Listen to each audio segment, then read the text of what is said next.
Jones, eu acho que você concorda comigo, pelo menos nessa introdução, de que a história do negro no Brasil e no mundo é uma história de luta por igualdade. Essencialmente por reconhecer que nós somos seres humanos como qualquer outro, independentemente da cor da nossa pele.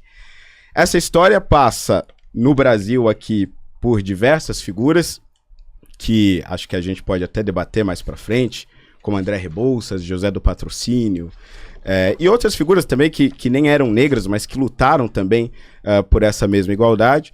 Depois, no século XX, passa por uma tentativa de buscar uma reparação, ou de pelo menos de incluir e adaptar o negro à nova realidade pós-escravocrata e início de um capitalismo ainda muito rústico no Brasil, como, por exemplo, a Frente Negra Brasileira.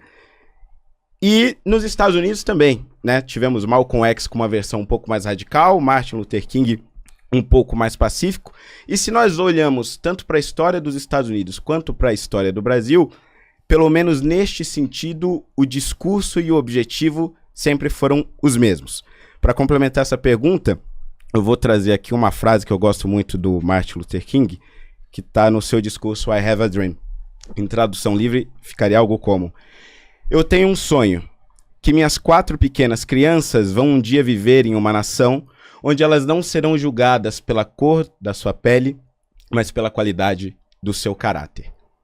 Bom, passado esses anos e passados essas décadas, o que a esquerda passou a defender, tanto a esquerda americana quanto a esquerda brasileira, é que o melhor caminho para se conseguir esta igualdade eram com políticas de cotas raciais. Isso é, reservando vagas para pessoas negras, com base na cor da sua pele, com base na sua aparência. Nós passamos séculos, enquanto população negra, sendo julgados pela cor da nossa pele. Passamos as décadas iniciais do século XX sofrendo as consequências desses séculos que nós fomos escravizados e tivemos a escravidão justificada pela cor da nossa pele. Você realmente acha justo que a melhor forma de incluir leve em conta a nossa aparência e não o nosso caráter? Resposta, Jones. 5 minutos. Vamos lá, gente. Na história de luta da população negra, não é fato que existia um grande objetivo geral sobre a igualdade. Você tem diversas correntes, diversas lideranças que tinham objetivos diferentes, né? No movimento negro dos Estados Unidos, por exemplo, o Partido Político dos Panteras Negras pela Autodefesa era uma organização marxista-leninista que defendia que o combate ao racismo precisava vir combinado com a luta contra o sistema capitalista dos Estados Unidos, considerando, inclusive, que a população negra sofria uma espécie de colonialismo interno no imperialismo estadunidense. Então, o enfrentamento ao racismo só viria combinado com a luta contra o capitalismo. O grande Malcolm X, próximo do final da sua vida, antes de ser assassinado, infelizmente, ele vinha desenvolvendo uma reflexão panafricanista e cada vez mais aproximado de correntes marxistas e socialistas, que é neste momento, inclusive, que Malcolm X emite a sua famosa frase, né? Não existe capitalismo sem racismo. O Malcolm X, inclusive, Robertinho, era muito simpático com a Revolução Chinesa e a Revolução Cubana e os movimentos panafricanistas marxistas de África. O próprio Martin Luther King, próximo de ser assassinado, também, infelizmente, vinha desenvolvendo uma reflexão cada vez mais conectada à luta antirracista com a luta anticapitalista, inclusive uma solidariedade internacionalista se colocando contra a guerra do Vietnã e as invasões dos Estados Unidos mundo afora. Tem um texto no site Traduagindo, que é do meu querido amigo Andrei, lá de Santa Catarina, que conta o desenvolvimento político e ideológico do Luther King e mostra que quando o Luther King foi assassinado, ele vinha num processo de radicalização do seu pensamento político e de aproximação com perspectivas socialistas. Talvez por causa disso, inclusive, tenha acontecido o assassinato do Luther King naquele momento. Assim como no Brasil, nós temos várias correntes na história do movimento negro, várias lideranças que tinham perspectivas diferentes, né? O Fernando Holliday, no livro dele, ele se propõe a dizer que o movimento negro brasileiro inteiro é marxista, e ele meio que coloca Abdias do Nascimento como marxista, né? E Abdias do Nascimento não era marxista. Abdias do Nascimento tinha uma perspectiva historicamente próxima ao trabalhismo. Lélia Gonzalez era alguém que tinha uma perspectiva próxima de um socialismo não marxista. Clóvis Moura era marxista, assim como você tinha tinha correntes também conservadoras, correntes liberais. Veja, a questão central é analisar o processo de dominação e exploração da população negra no Brasil. Como é que se desenvolve o desenvolvimento capitalista e a opressão, a negação de oportunidades, a negação de direitos contra a população negra. Veja, seria perfeito um mundo em que as pessoas não fossem julgadas pela cor da pele, mas mais de 500 anos atrás, quando começou as invasões coloniais no que depois deu origem à América Latina, se estabeleceu um sistema global em que a posição social é sim determinada a partir de um marcador racial. E esse marcador racial diz respeito à cor da pele. Então, repare, o tratamento que você vai receber na rua da polícia depende da sua cor da pele. Não gostaria que fosse assim, mas infelizmente o mundo é assim, a gente luta para transformá-lo. Por muitos anos no Brasil, em anúncios de emprego, quando era vagas para lojas, precisa ter boa aparência, ou boa aparência é a pessoa não ser negra. Isso aparece muito, por exemplo, no livro da Lélia Gonzalez, Por um Feminismo Afro-Latino-Americano, a ideia da boa aparência para negar oportunidades de emprego para mulheres negras. Assim como a gente vê cresceu um pouco a presença de pessoas negras em universidades, inclusive, por exemplo, profissões como médico e médica, volta e meia aparece algum caso de um médico, um profissional de saúde negro, que está no posto de saúde e não é tratado como médico, é confundido com um enfermeiro ou com alguma coisa só por ser negro. Mesma coisa com advogados. Então, veja, a desigualdade socio-racial ela é um fato. O racismo brasileiro, ele atinge fundamentalmente a partir da cor da pele. O racismo brasileiro, diferente do racismo estadunidense, não é um racismo que se preocupa com a descendência, com a continuidade sanguínea, se seu avô, se sua avó, seu pai ou sua mãe era negro ou não. O racismo brasileiro diz respeito à quantidade de melanina na pele. A quantidade de melanina na pele determina de maneira objetiva se você vai sofrer violação de direitos ou não. Se você vai ter seus direitos preservados e garantidos ou não. Isso é uma realidade do Brasil. A partir dessa realidade, a gente pensa políticas públicas, a gente pensa estratégias políticas de enfrentamento a ela. E eu fico me perguntando o que é que se ganha negando essa realidade. Porque, pergunta objetiva, Fernando, é verdade ou é mentira que o grau de violência policial depende da cor da pele do sujeito? Que o tratamento que você vai receber da polícia depende se você é uma pessoa negra ou branca? 2 minutos, olha aí. Bom, vamos lá. O sistema de cotas raciais, ele, como o próprio Jones disse, ele tenta um objetivismo, que é definir quem é negro e, portanto, quem deve ser beneficiado. Só que para ser objetivo, nesse caso, eu preciso utilizar critérios extremamente racistas, comparados ao nazismo, ao apartheid, ao período Jim Crow nos Estados Unidos. Tanto é verdade que o Instituto Federal do Pará, em 2016, lançou o seguinte edital. Aqueles que se inscrevessem por meio de cotas raciais para serem contratados no concurso público e trabalharem lá, deveriam atender o seguinte currículo: pele, melanoderma de cor preta, feloderma de cor parda. O nariz deve ser largo e achatado. A boca deve ter lábios grossos, dentes muito alvos e oblíquos, mucosas roxas. O maxilar deve ter um prognatismo saliente e acentuado. O crânio deve medir de 4 a 5 centímetros de comprimento. O cabelo deve ser crespo ou encarapinhado. A barba deve ser pouco abundante. Os arcos zigomáticos proeminentes e salientes. Essa daqui é uma lista digna dos vendedores de escravos dos séculos da escravidão brasileira. Quando pessoas negras eram colocadas nos portos, expostas ao sol quente, e ali, aqueles que iriam comprar os escravos analisavam qual o tamanho do crânio dele. Como estão as mucosas? Estão roxas o suficiente? Você não tem vergonha de defender um negócio desse? Jones, você vai ter 3 minutos para uma pergunta. Gente, como vocês podem ver, o Fernando, ele trabalha com uma retórica que pode parecer inteligente para quem é distraído. Porque, repare, eu fiz uma afirmação e uma pergunta que ele não respondeu. A afirmação é: o racismo brasileiro, ele incide fundamentalmente sobre a cor da pele. E a quantidade de melanina que você tem na pele, ela é determinante no acesso a direitos, na negação de direitos, inclusive na negação do seu bem máximo, que é a vida. Então, tem um jovem negro e um jovem branco. A chance de um jovem negro separado pela polícia, apanhar, ser assassinado, cresce só pela cor da sua pele. A partir dessa realidade objetiva, a gente faz um debate sobre como enfrentá-lo, sobre políticas públicas. Eu poderia dar vários exemplos, já que o Fernando citou dados supostamente verdadeiros, né, falando de características fenóticas. Por exemplo, historicamente, na TV brasileira, não se aceitava atrizes negras para papel de protagonista, e quando a atriz era negra, se exigia que ela tivesse traços finos, né? Tem um famoso documentário no YouTube que é A Negação do Brasil, que conta a história da marginalização e subalternização da população negra na TV brasileira, particularmente nas novelas da Rede Globo. Então todas as características, já não pode ser negra, se for negra tem que ser empregada doméstica ou escrava, e se for negra tem que ter traços finos, tem que ter o nariz mais fino, a boca menor, um cabelo mais liso para ser aceita, para aparecer na TV.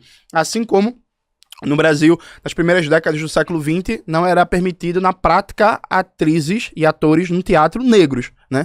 Quando ia se encenar uma peça que tinha um personagem negro, se fazia blackface. Inclusive, o Teatro Experimental do Negro, o TEM, liderado por Abdias do Nascimento, nasce a partir do momento que o Abdias do Nascimento vê uma peça, Imperador Jones, em que o personagem central era negro e, na verdade, era um homem branco que estava com blackface fazendo a atuação. Então, são dados objetivos da realidade brasileira. Aí você não responde. E veja, você quiser passar a noite inteira fazendo caricatura sobre problemas da lei de cotas, que tem alguns problemas sim, mas você em nenhum momento vai negar que ela seja eficiente, que ela deu resultados, que ela não deu resultados em números, inclusive. Você vai passar a noite inteira fazendo caricatura, usando frases estridentes, isso é nazismo, isso parece na época da escravidão, e você vai passar a noite inteira fugindo de questões objetivas. Eu vou fazer a pergunta mais uma vez.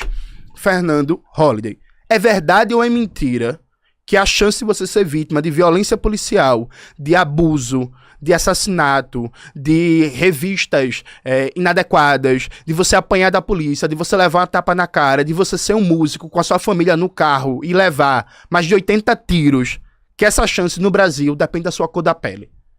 É verdade ou é mentira que a polícia da Bahia, a polícia do Rio de Janeiro, a polícia de São Paulo mata muito mais pessoas negras? Isso é verdade ou é mentira, Fernando? 5 minutos, senhor Holliday. É mentira. E é mentira por um motivo muito simples, Jones. Quando vocês da esquerda e da imprensa querem falar de negros, vocês mudam os critérios. Quando a pessoa é um pouquinho mais clarinha, se ela vai se inscrever no sistema de cotas, não é mais negra. Ela é considerada branca. Se ela morre numa troca de tiros, aí não, opa, é negro. Flávio Dino foi considerado branco a maior parte da sua carreira. Foi governador do Maranhão, eleito como branco. Assume como ministro do STF. A imprensa diz, olha, temos um negro no Supremo Tribunal Federal. E por que isso? Porque o IBGE tem um critério absolutamente subjetivo. Ele coloca dentro da população negra aqueles que se consideram pretos, que são cerca de 11, 12%, e aqueles que se consideram pardos, que são a imensa maioria, ficam ali, ó, sambando. Ora eles são brancos, ora eles são negros. Mas eu, Jones, eu cresci na periferia, nunca fui parado pela polícia. Meus tios todos pedreiros, mestres de obras, nunca foram parados pela polícia. Não conheço pessoa negra que tenha convivido comigo e que seja decente, honesta e trabalhadora que tenha sido morta pela polícia. Acontecem exceções? Acontecem sim, com certeza. Mas a verdade é que a maior parte das pessoas negras da favela não sobem e não descem morro com o fuzil nas costas, não. Elas sobem e descem o morro com a marmita nas costas. E o policial que trabalha fiscalizando essas favelas, ele na maior parte das vezes mora lá. Na verdade, ele também é uma dessas pessoas que carrega a marmita nas costas. Boa parte dos policiais brasileiros, inclusive em São Paulo, são negros. Você está tentando importar dos Estados Unidos uma realidade que não é nossa. Lá sim, nós poderíamos até discutir, sim, um racismo sistemático da polícia majoritariamente branca, até porque a população negra lá é bem definida e bem segregada. Mas o ponto aqui, e eu quero trazer de volta essa questão da aparência, e que o Jones ele tenta se desviar, é que o sistema de cotas racial, ele é extremamente nefasto. Ele é extremamente cruel. E aí ele tenta dizer o seguinte, não, mas precisa ser desta forma, porque o que exclui essas pessoas é necessariamente a aparência. Será que é mesmo? Será que é mesmo? Vamos analisar aqui, vamos começar analisando o que alguns autores de esquerda dizem sobre isso, principalmente no pós-abolição. Eu estou aqui com o livro do Florestan Fernandes, A Integração do Negro na Sociedade de Classe. Foi a tese dele de doutorado de 65, se eu não me engano. E logo na introdução, ele diz um negócio que eu acho espetacular, falando aqui sobre o negro. O negro no pós-escravidão. Surgia como uma figura deslocada e aberrante no cenário tumultuoso que se forçava graças à febre do café. Faltava-lhe coragem para enfrentar ocupações degradantes, como os italianos, que engraxavam sapatos, vendiam peixes e jornais. O que o Florestan está dizendo aqui, ele vai desenvolver depois na tese dele, e vai ser criticado, inclusive, por outros autores de linha semelhante por conta disso, é que os negros após a escravidão sofreram sim com o racismo, mas o que efetivamente fez com que eles não fossem incluídos na sociedade capitalista é que eles não foram preparados. Nós não tivemos qualificação profissional. Quer dizer, você é escravizado a vida inteira, não aprende a ler e escrever nem sequer o próprio nome, de repente é jogado na rua e você tem um sistema capitalista que você precisa vender, comprar, negociar, e você nunca fez isso na sua vida, você era simplesmente propriedade de alguém. Ao mesmo tempo, chegam os europeus, os italianos com muita força aqui em São Paulo. Florestan está falando aqui do contexto, principalmente da capital paulista, nos primeiros séculos, nas primeiras décadas do século XX. Quando chegam os italianos e os europeus dentro desse contexto, já acostumados ao sistema capitalista, já acostumados a assumir qualquer tipo de trabalho, evidentemente que eles vão ter a preferência ao assumir esses empregos.